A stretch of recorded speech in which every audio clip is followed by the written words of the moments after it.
और इनका YouTube channel हो या इंस्टाग्राम पेज हो, ये इनके लिए सोर्स ऑफ एंटरटेनमेंट नहीं बल्कि इनकी सोर्स ऑफ इनकम है, इनका एसेट है। It is the fruit of their hard work. But एक चीज से ये सब परेशान है और उस मुद्दे को आज मैं सदन में उठाना चाहूंगा, that is the issue of fair use and arbitrary copyright strikes by digital platforms, digital content creators. They function as educators, reviewers, satirists, entertainers, musicians and influencers.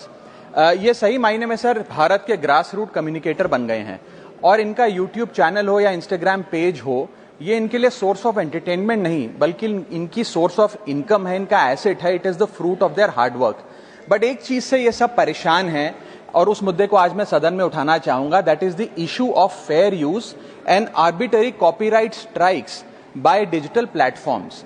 Sir होता क्या है कि अगर एक कंटेंट क्रिएटर कुछ सेकंड, चंद second, 2-3 second के लिए कॉपीराइटेड कंटेंट को रीपर्पस करके कमेंट्री, क्रिटिसिज्म, पैरोडी, एजुकेशनल या न्यूज रिपोर्टिंग पर्पसेस के लिए यूज करता है, चाहे वो क्रेडिट देता हो, उसको इंसिडेंटली यूज करता हो, कॉपीराइट स्ट्राइक मारकर उसके जो उसकी यूट्यूब चैनल है, प्रॉपर्टी है या इंस्टाग्राम पेज है, उसे वाइप आउट कर दिया जाता है और उसकी सालों की मेहनत चंद मिनटों में समाप्त हो जाती है। Sir livelihoods must be decided by law and not by arbitrary algorithms.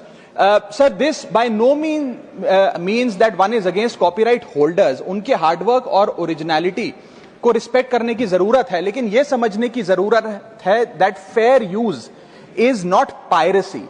Fair use where sometimes the purpose of using this content is incidental or transformative must not tantamount to wiping out somebody's hard work. Sir, because innovation cannot grow in fear and creativity cannot survive under threat. India का copyright act sir 1957 में बना, एक ऐसे दौर में बना जब ना इंटरनेट था, ना कंप्यूटर थे, ना डिजिटल कंटेंट क्रिएटर्स थे, ना यूट्यूब, इंस्टाग्राम था।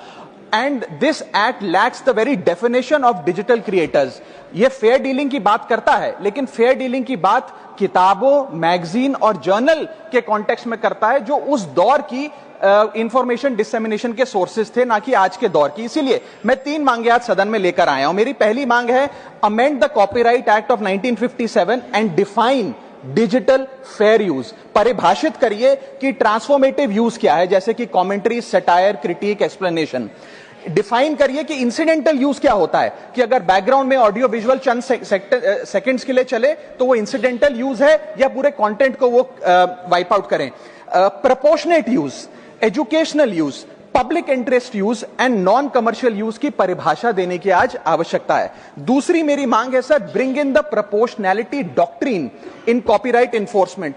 कि बैकग्राउंड में मान लीजिए कुछ सेकंड के लिए कोई वीडियो और साउंड चला, उसका यह मतलब नहीं होना चाहिए कि कंटेंट क्रिएटर की सालों की मेहनत कुछ चंद सेकंड्स में समाप्त हो जाए। My third demand sir is that mandatory due process before take down.